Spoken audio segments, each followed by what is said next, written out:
baik. Ada tahu? Enggak. Ada tahu enggak? Sebelum kita mulai ya.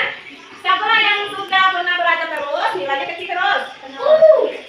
Saya. Ya, belajar terus tapi nilainya kecil. Ada? Ada? Benar. Terus dia misalnya di saat tidak belajar tapi belajarnya hanya menyambung. Ada enggak? Terus lagi? Di saat dia misalnya naik nafas nih, siapa yang belajarnya nyambung, misalnya di saat apa? Sambil main. Sambil main, apa lagi? Masa sambil main, masa? Iya, main ya. Apa lagi? Main apa? Main handphone. Berarti main apa nyambung belajarnya? Apa lagi? Ada? Bisa lagi apa? Nyambung. Nah ya, Ibu jelaskan dulu tujuannya hari ini. Yang pertama, untuk supaya kalian ini mampu menyebutkan ciri-ciri belajar yang baik. Ya. Tujuan Ibu ngelakuin ini ya, ngelakuin ini. Yang kedua, supaya kalian itu bisa mengetahui faktor-faktor yang mempengaruhi keberhasilan belajar. Tahu faktor-faktor? Tahu. Pengaruhnya ya, pengaruh kita belajar. Yang ketiga ya, kita bisa memahami dan menerapkan langkah-langkah cara belajar yang baik. Tujuannya ya. Yang terakhir ya, kita bisa membiasakan belajar yang teratur dan mandiri. Ya. Apa yang mempengaruhi belajar yang kedua? Yang pertama faktor internal. Tahu internal? Di dalam. Atau di dalam kelas, di dalam lingkungan sekolah. Yang keduanya faktor di luar. Ya. Berarti faktor yang dapat mempengaruhi belajar itu ada dua, ada di dalam lingkungan sekolah, yang kedua ada di luar. Seperti yang di dalam kelas, itu apa faktor itu mempengaruhi belajar? Bisa dari kawannya yang mau, kamu kan lagi belajar, konsen nggak? Konsen? Ada. Lagi konsen. Di sini ada 1, 2, 3, 4, 5, 6, 7, 8. Ada 8 macam cara-cara untuk belajar yang baik. Ada 8. Yang pertama, menyiapkan diri. Tahu menyiapkan diri? Tahu. Berarti diri kita ini nah, berarti harus siap. Seperti apa siap itu? Berarti sebelum kita belajar kita dulu. Apa lagi? Itu lagi apa lagi? Dalam diri kita dulu, diri kita yang masing-masing. Pertama berdoa.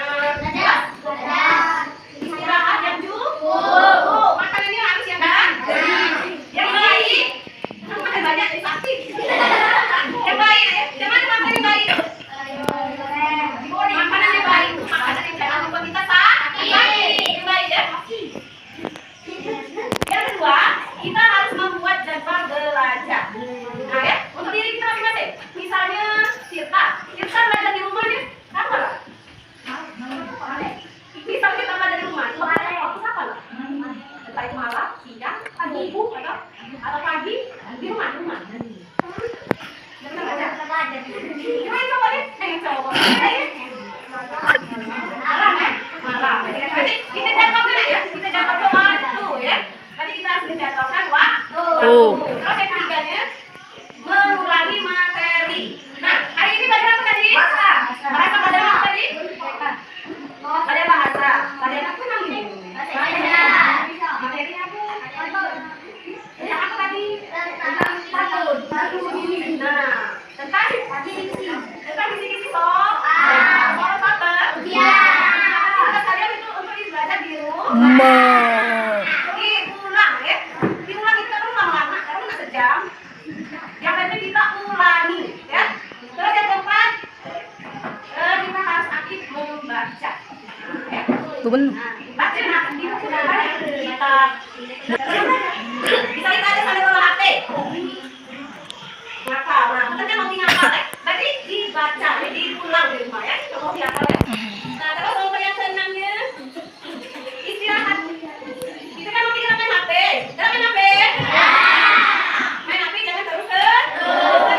Apa yang capeknya? Yang capeknya apa? Mata, apa lagi? Tangan, apa lagi? Ya, boleh main HP tapi harus istirahat. Kita jadwalkan ya, misalnya hari ini pagi jam 7.30 harus di HP-nya. Sudah, pas saya sholat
Dok.